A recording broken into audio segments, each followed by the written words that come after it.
Twelfth Night, or What You Will, is Shakespeare's only play with a subtitle.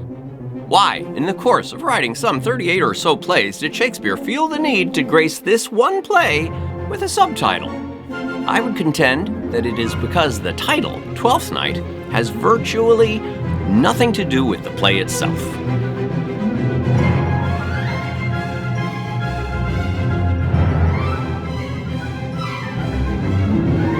Hey everybody, I'm Tim Mooney with the Timothy Mooney Repertory Theater, and I'm working my way through all of Shakespeare's plays breakneck style.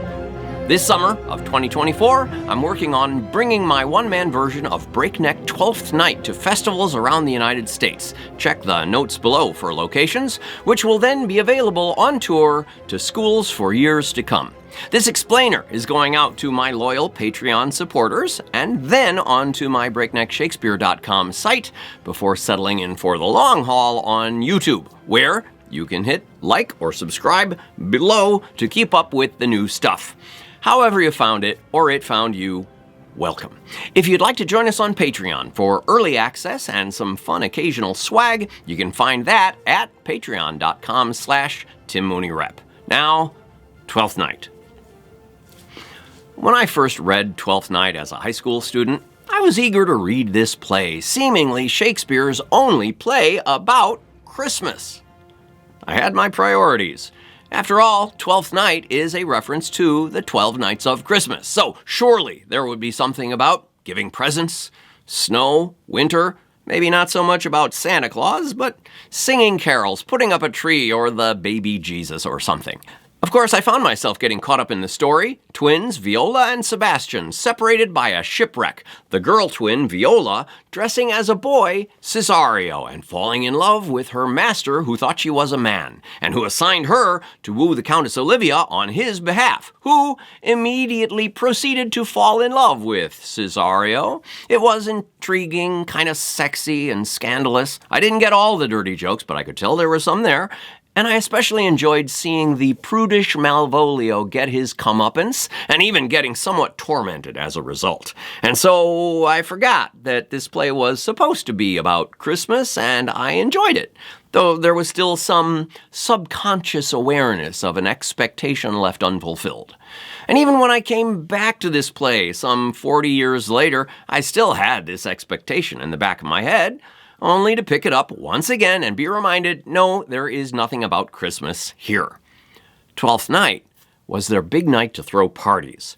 The Christmas holiday was winding down, and they would enjoy one last wild fling before everybody dragged themselves back to work and school the next day. And in the course of that big final bash, they tossed the rules out the window, with skits featuring men pretending to be women or servants playing their masters. In fact, they would bake a cake with a bean or the tiny figurine of a baby in it, and whomever wound up with that piece of cake would get to be the master and sit at the head of the table and order people around for the night. Kind of not that much different from Mardi Gras. And in fact, many of these things come up in Twelfth Night. A woman is disguised as a man. Of course, all of the female characters were already being played by men because women weren't allowed on stage back then. But also, the servants aspired to rise above their station by marrying some member of the nobility, which would have been outrageous and scandalous back then. Malvolio, the steward, has dreams of marrying the Countess Olivia, which would make him a count. That doesn't work out. But ironically, at the end, the handmaid, Maria, does in fact end up marrying Sir Toby Belch, making her Lady Maria, we assume. So this play was probably written with Twelfth Night in mind. Perhaps actually performed as part of a Twelfth Night celebration, which means that Twelfth Night is the motif of the play, not the content, theme, or meaning. And so Shakespeare made up for that by giving the play a subtitle, What You Will. Well, that sounds like it could mean just about anything. On one level, maybe, hey, whatever you want. You be you. A man who dresses like a woman, a man in love with another man, a woman in love with another woman, no judgment, what you will. But I read and reread and memorized lines and found more and more permutations of this theme. Very early, toward the end of the first act, the drunken Sir Toby says, "I care not, it's all one," which sounded to me like an alternate take on that subtitle. And then more and more variations of "it's all one" continued to pop up. When Toby is hurt by Cesario, he laments, "It's all one." When Feste torments Malvolio, he tops it off with, "That's all one." And in the final line of the final song of the play, Feste sings, "That's all one, our play is done." And just as much as the words "one" from "It's All One" and "will" from "What You Will" were surfacing, variations on that "it's," particularly the "is" part, the being part of "it is" or "it's," were repeating again and again. Viola, pretending to be Cesario, asks Olivia, "Give me modest assurance if you be the lady of the house." Moments thereafter, Olivia asks Viola, "What are you? What would you?" Of course, when someone is in disguise, questions of what they are become central to the plot. Likewise, when someone aspires to be something above their station, then what they are is crucial. Malvolio is the steward and will never be a count. And yet Maria, the handmaid, marries Sir Toby, becoming her ladyship, an example of having greatness thrust upon her. But adjacent to what someone is the kind of person that they are. Olivia asks of Cesario, "What manner of man is he?" Later, Maria suggests that Malvolio is acting crazy, behaving in a very strange manner. Similarly, the Duke Orsino asks Viola, who we recall is pretending to be a man, Cesario, just what kind of a woman Cesario is in love with. We already know that Viola is actually in love with the Duke. So we know that she's being evasive when she responds, "Of your complexion," and asked about her love's age, "About your years, my lord," both of which cleverly answer to the kind of woman Cesario is supposedly in love with, even though those words are clearly intended to describe Duke Orsino. Again and again, the easy way we label people into categories is thwarted, especially when it comes to the sexual ambivalence that runs through this play. Sir Andrew, supposedly interested in marrying Olivia, pals around almost exclusively with Sir Toby. When Toby suggests that he accost the handmaid Maria, she invites him to bring his hand to the buttery bar, assumedly her breast, which seems to flummox Sir Andrew entirely. We never really have the sense that Andrew's ongoing courtship of the Countess Olivia has anything to do with lovemaking. Of course, when Olivia meets Cesario, she almost immediately falls head over heels in love with him, whom we know is a her. Which brings us to Antonio. Antonio has a reputation as a pirate and carries himself as somewhat of a swarthy brute, but is clearly in love with Viola's twin brother, Sebastian, a desire he repeatedly expresses in unapologetic terms. I apologize for my cliche pirate accent, but here's 4 quick Antonio quotes about Sebastian. "If you'll not murder me for me love, I do adore thee so. I could not stay behind, me desire did spur me forth. To his image did I devotion."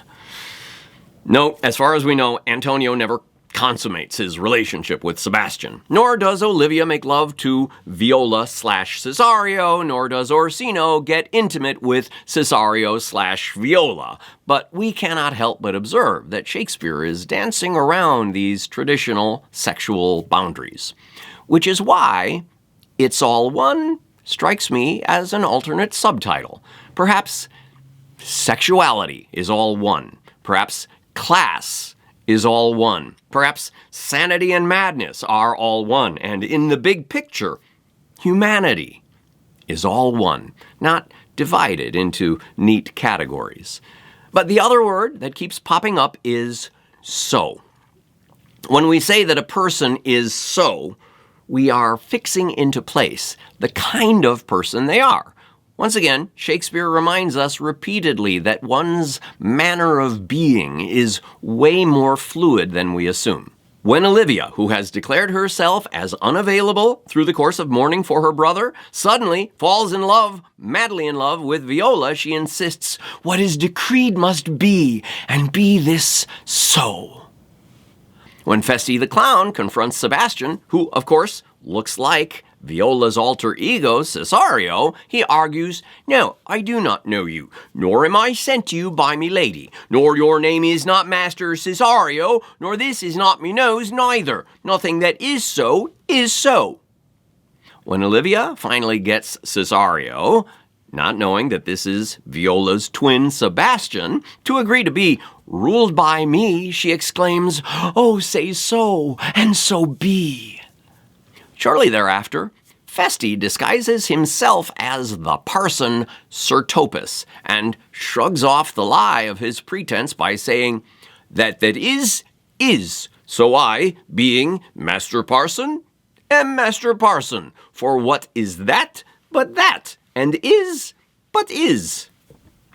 Finally, we come to the end, and all is revealed. Once they are both on stage at the same time, it is clear to everyone that Cesario is actually Sebastian's twin sister, Viola. But we have a funny obstacle to get over. Viola is still dressed as a man, as her female garments were left in possession of the sea captain. But all of us are ready for the two main payoffs of the happy ending. A happy ending put on hold by the manner of Viola's clothing. 1. Her brother Sebastian has clearly narrowed down all possibilities to a single certainty, that Cesario is indeed his sister Viola. But before they can celebrate, she insists, "Do not embrace me till each circumstance do cohere. I am Viola." 2. The Duke, Orsino, clearly in love with his servant, who turns out not to be a man but a woman, yet continues to call her Cesario, insisting, "For so you shall be while you are a man, but when in other habits you are seen, Orsino's mistress and his fancy's queen." In other words, all of these people know that their lives have turned out happy, ending up with the sister, the brother, or the lover that they have actually been seeking all this time. But they all let their discomfort over just what clothes Viola is wearing get in the way of the full expression of their joy. Shakespeare was exploring the notion that character, being, gender, nature, kind are not always fixed in place as just so. He points to the potential of a humanity not tied to presumptions of character. It is a fluctuation of the nature of being, which may be best summed up in a formula Shakespeare repeats 3 times within the play. Some are born great, some achieve greatness, and some have greatness thrust upon them. While Shakespeare doesn't exactly put it so clearly as we might today, insisting that love is love is love, he tells us again and again that is. It's all one. What you will. Once again, thanks for joining me. I'm Tim Mooney with the Timothy Mooney Repertory Theater, and even when I'm not coming directly to perform in your town, you can find many of my full performances at breakneckshakespeare.com, and you can find loads of these explainers there as well amid my ever-growing YouTube collection. If you're watching it there, please hit like or subscribe or follow, and swing by to check us out on Patreon for more fun stuff. Thanks for joining me. See you on the stage.